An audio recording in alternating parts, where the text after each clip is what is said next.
The growing amount of distressed commercial real estate debt on the market and how that debt can be resolved is affected by federal tax regulations. Recently, NAREIT asked the IRS for guidance on this important issue. Here to shed some light on these issues is Mark Van Deusen, a partner with Hunton Williams and a key participant in NAREIT's efforts to seek guidance from the IRS. Mark, how will this guidance help lenders and borrowers resolve their distressed debt? What the guidance that NAREIT has asked for would say that so long as the value of the real estate is more than the REIT's purchase price for the loan, regardless of what the principal amount of the loan is, that it should be treated in full as a qualifying asset and producing qualifying income. And the guidance addresses not just REITs that are acquiring new mortgage loans, but also REITs that have existing loans on their books that they're working out with their borrowers and modifying. REITs are finding is they may have had a loan that was fully secured by real estate when they initially acquired it, but they try to work out the loan with their borrower to avoid foreclosure, and they actually end up turning what was a 100% good asset producing 100% good income to a 100%, or an asset that is partially bad and it produces partially bad income.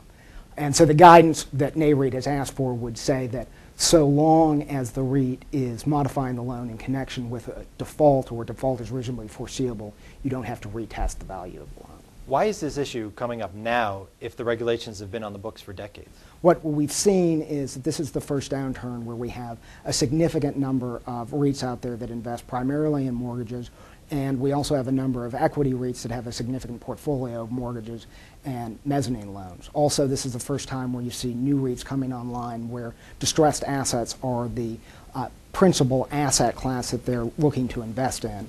You mentioned the new mortgage REITs being formed to acquire distressed debt.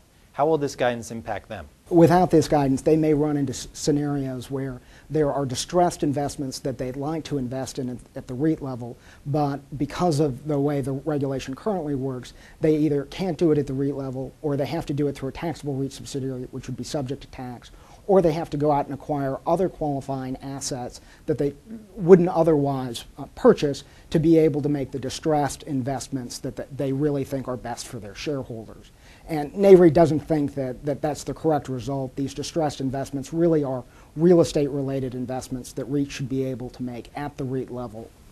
How does REITs' ability to acquire distressed debt assist in getting the credit markets healthy again? REITs have been historically a great way for small investors to get into the capital markets, and REITs are a source of new capital that can be used to go out and buy distressed debt, get liquidity into that market. And we think that this guidance would help those REITs more aggressively go into the distressed debt and clean up the system. Thanks, Mark. For REIT.com, I'm Matt Bishar.